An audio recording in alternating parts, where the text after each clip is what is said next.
ครับสวัสดีครับพ่อแม่พี่น้องFCแฟนสองเสียนหนองค่ายมาพบมาพอกันในวันหวยออกเนาะพี่น้องเอาล่องมาวิเคราะห์มาเว้าจากันวันนี้มันสิเป็นจังใดพี่น้องมันเป็นสัญจรวันนี้มันสิสอบผ่านบ่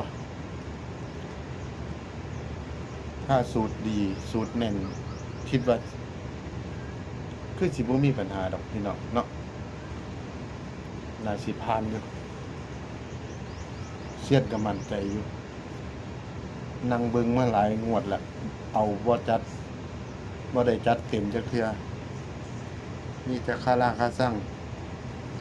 บัดยามสิเอาเต็มสิจัดเต็มแต่เสือกมาเจอสัญจรอีกมันต้องวัดกันล่ะพี่น้องมีแต่นั่งเบิ่งโอ้ยเดี๋ยวเอาตอนเล็กตอนน้อยอยู่กับพอสิเห็นทิศทางนั่นแหละมั่นใจคือเก่าสัญจรกับสัญจรตัวเนาะพี่น้องย่ำเฮาสิลงทุนเฮาสิเอาคืนถ้าเอาไว้โดนหาสูตรมันล่ามันหลังไปมันก็สิบ่เข้าถ้าผ่านสัญจรได้ก็คือสุดยอดพี่น้องสูตรเก่ากับพักไว้แล้วมัน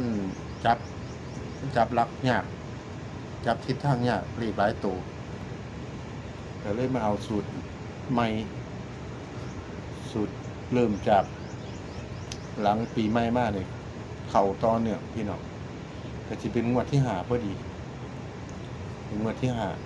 5สูตรนี้ก็เข้าดีอยู่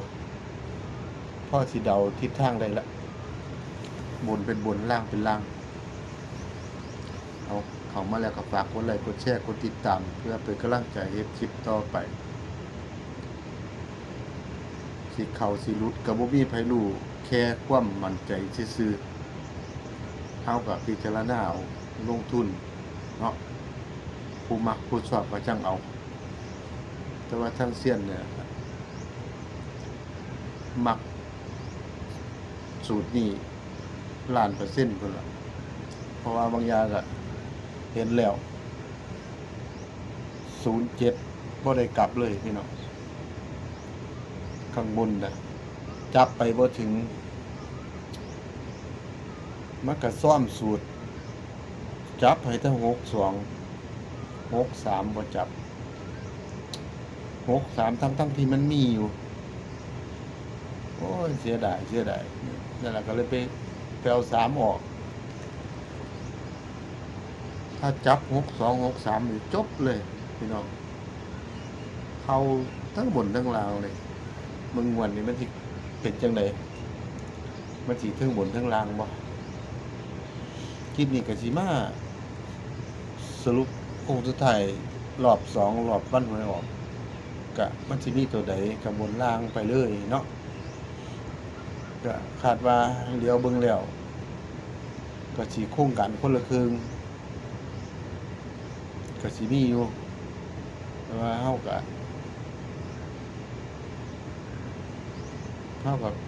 แต่ว่าตัวมักอะตัวนี้เนี่ยบ่ชนโครงการคนละครึ่งสบายพี่น้องเลขงวดนี้คิดว่าบ่สูงพี่น้องเลขบ่สูงเลขมันสิอยู่ต่ำๆเนี่ยนะเลขมันสิอยู่ประมาณ2 3 4 5ประมาณนี้เลขบ่ขึ้นฮอดพุ่นหรอกคิดว่าเด้คือ3 4 5นี่ก็เล่นได้เลยทั้งหมุนทั้งหลังจับคู่เวียงใส่กันเอาคิดว่ามันสิมาประมาณนี้ล่ะเจ้าเอาเบิ่งดูบนว่าเฮาสิผ่านสัญจรไปนำกันบ่เซียนบ่รอละเข้าบ่เข้าเซียนก็เอาย่ำได้ก็ให้มันได้สัญจรก็บ่ย้านดอกคิดว่าเนาะถ้า ถ้ามันถ้ามันเบิ่นกับวันอาทิตย์ถ้าผู้เพิ่นถามก็มันมีเบิ่นตัวใดเป็นตาเบิ่นก็มันก็มี33กับ44เด้อพี่น้องถ้าเป็นเบิ่นนะ33กับ44เป็นไปได้เนาะอันอื่นบ่มีวิ่งบนวิ่งล่างอันวิ่ง3วิ่ง3วิ่ง4ล่างบัดนี้ข้างบนก็5กับ3แต่ว่าที่มาเยอะๆมาหลายๆนี่คือ3ทั้งบนทั้งล่างเลยพี่น้องอาจจะเป็น3บน3ล่างเลยก็ได้เนาะเอาก็ในเวลาสมควรก็ไปเบิ่งหวยครับเป็นมืดๆครึ้มเนาะหวยไทยอยากเลอะจังหน่อยพี่น้องมานั่งเขียนมานั่งวิเคราะห์ว่ามันสิมาจังไดเนาะอันนี้บนก็คือถ้าว่าบ่ได้เขียนนั่นตัวเด่นก็เบิ่งเอาพี่น้องเลยนี่เด่น5กับ3เนี่ย5กับ3ตัวนี้ก็ได้นี่5กับ3บนเด้อข้างล่างนี่ก็เด่น4กับ3เนี่ยมันก็เลยเป็น3 4 5เห็นบ่พี่น้องแต่ว่า3นี่คันมันมามันสิมาลักษณะแบบนี้3บน3ล่าง3นี่มาหลายกับ4ถ้าเป็นเบิ้นก็